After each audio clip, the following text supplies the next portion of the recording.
should also look at the voting patterns of some of these border towns. A lot of them are opposition. Exactly. Right. So you have Aflao, which is a stronghold of the NDC. Yeah. You have Jomoro, which is currently an NDC seat. You have other parts of the north, Upper West, which is also strongly an NDC stronghold. So it's interesting. Yeah, but I think that this should also let us as a nation look at how porous our borders are, because it's very easy for you to cross over, in and out. When you go to the Agotime area, for instance, Ghana and Togo, just a street, sometimes it's just, you have a house that half is in Ghana, the other half is in Togo. What does this mean? Does it mean that they have to find a way to find themselves in Ghana throughout the entire period that the borders are closed? Because you move to your home and you are in Togo, meaning that you can no longer come to Ghana. Some people live in Ghana, ply their trades in Togo, and vice versa.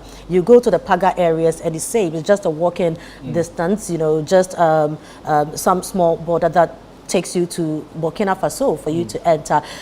For the western region areas into Cote d'Ivoire, there's the no man's land, so that is even a piece of area that you can walk. But most of these border towns, you can stand in Ghana and talk to somebody in the other country.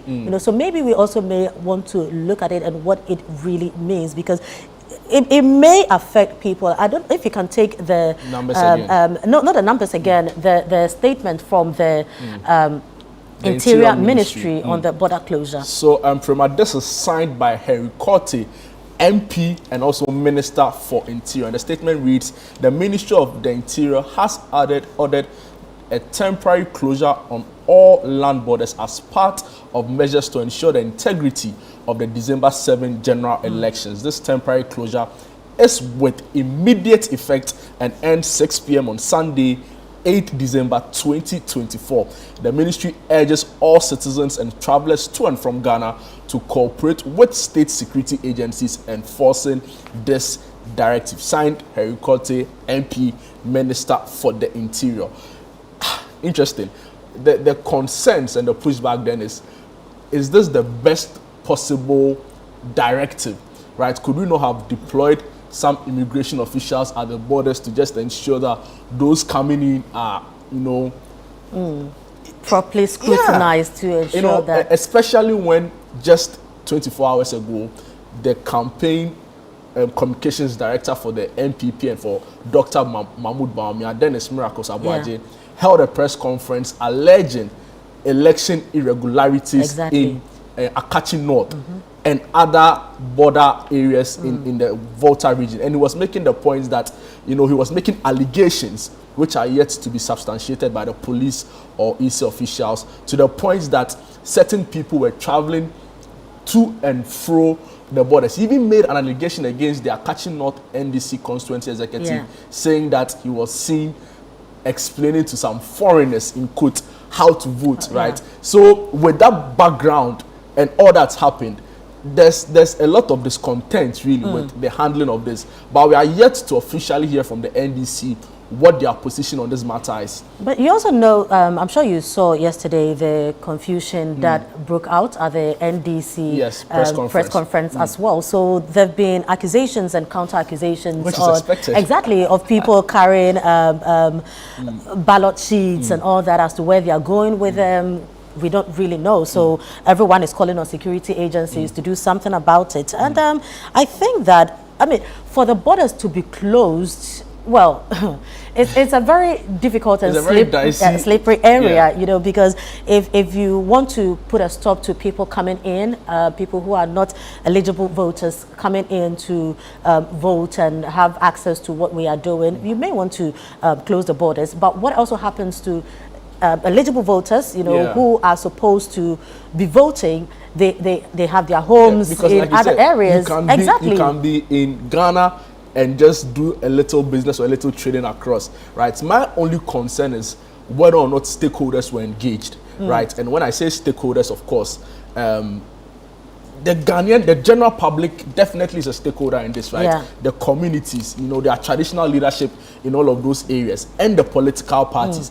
right? At what point did the Ministry of Interior decide that they were going ahead with a directive like this? I think it's important that after putting out a statement, they come out and explain their rationale or the reasons behind a statement like this, and probably also maybe explain why this is an important national security, directive, because then we get the sense that there are quite a significant number of Ghanaians outside the country in these neighboring countries, who some of them work there.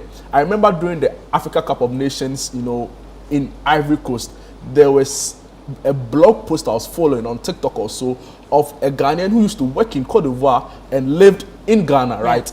I'm not sure it's a lot of people who do this, right? But there are a significant number of people. So I think that it's important that the Interior Ministry would organize a press conference, explain their reasons for this. Their statement is quite short and straight to the point. They said it's up until Sunday, 8th December, 6 p.m. But I think they need to engage a bit more and explain their standpoint and their viewpoint. And I think this should be done ahead of time, okay, so that people who may want to be in Ghana on election day would make the necessary arrangement to do so.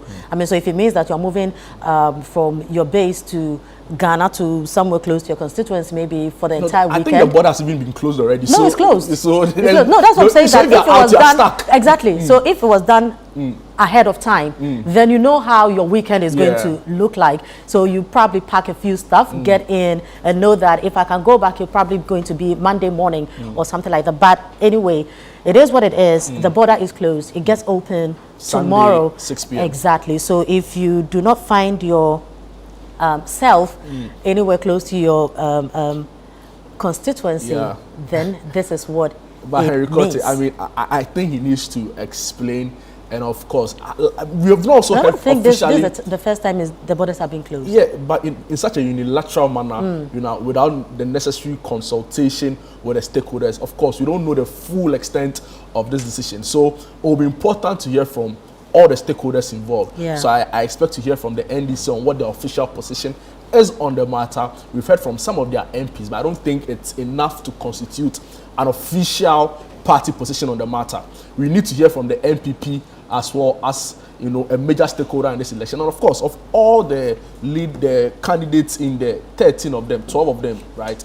We need to hear what their position is on the matter, and maybe the EC, right? And I'm sure from there we can take but it most of the times when issues like this come up, we just talk about it on the day and then we all go back to sleep. Because this is not the first time our borders are being closed during elections, just to avoid people coming in with what we've already seen even ahead of this day. All right, people allegedly seen with ballot papers to certain areas where we don't know what they are going to be used for at all. But moving on, maybe the Interior Ministry would want to announce way ahead of time, so people can know what exactly they're supposed to do. And even on the borders, people are already aware that on the day, don't even attempt it, don't try it, because this is what is going to happen. But the concern really is that should it be the case, right? Because you get a sense that it's not everybody who is coming into the country within the election period is coming in to vote. Like we said, people have family here,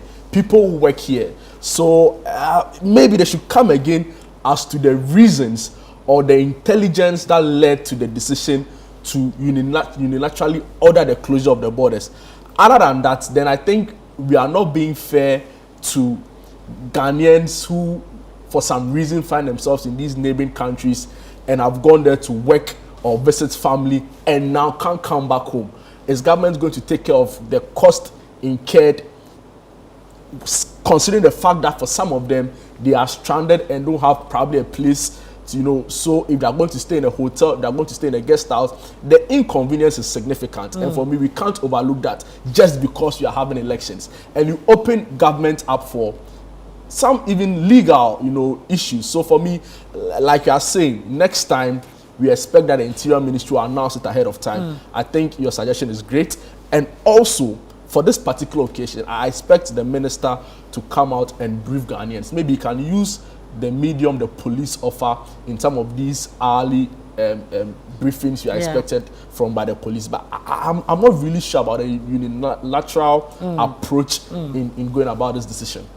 Well, let's wait to see if he would come and tell us something. I don't expect him Why? to, but, well, I also don't expect him to at this time. No, I don't think so. But you know, we have our men and women across all polling stations in the country. Now, we've had some reports coming in from the constituencies, so summarizing what has been done so far. So we go over to my colleague Bevelyn Langdon, who is at Adenta for this report.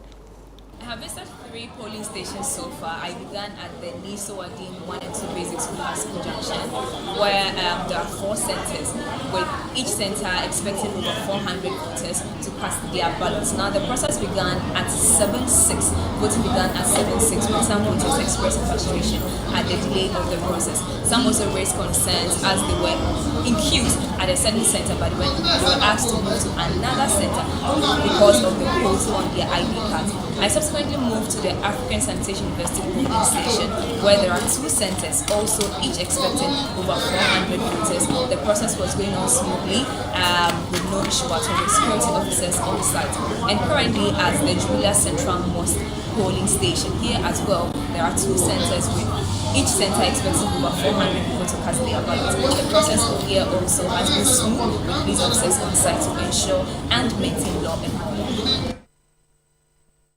Right, and so from Adenta, let's now go over to Ayawaso East constituency, where we have Charles Owusu Kumi stationed for this report.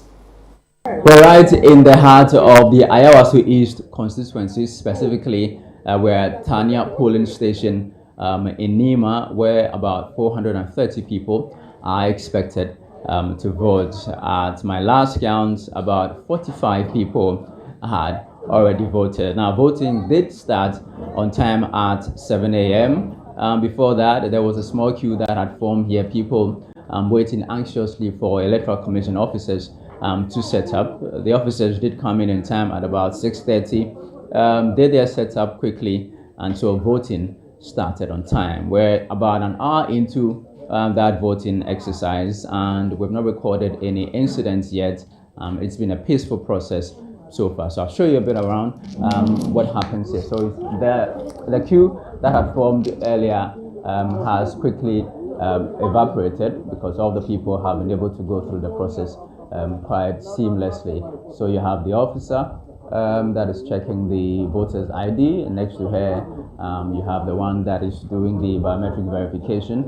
And then after that, you have those issuing the presidential and parliamentary ballots. In terms of security, you see in your shot 2 officers of various security agencies. You have a police officer, and then you also have a prisons officer here, ensuring that there is peace and order over here. Overall, in this constituency, we're expecting about 50,000 people to vote today by close of the polls. In other places we've been to, we've not recorded any incidents yet, except at one polling station, the post office polling station, which is not too far from here, where NPP agents had raised issues about NDC banners sitting in close proximity to that polling station. Now, they wanted it removed, but the NDC guys also said no, they were not going to remove it. In the end, there were conversations, and so the NPP agents just let that matter go. So largely, this has been a peaceful process. It's currently ongoing. Getting about 2 hours, closer to 2 hours into the polls.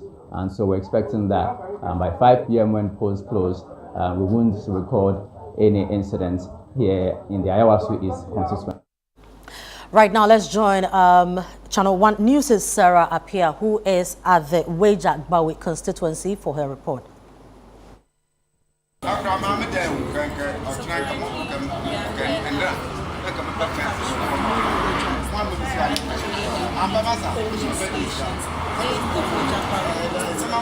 Initially, the voting materials were not here. They came around 7:45 and voting was supposed to commence at 7 a.m. And just at 7:43, the materials were now here. Currently, as you can see, behind me, the EC officials and the party agents who are now confirming the numbers on their sheets and on the ballot boxes. So currently that is what is going on. here that for them, voting will commence soon. So there's a lot of action which so here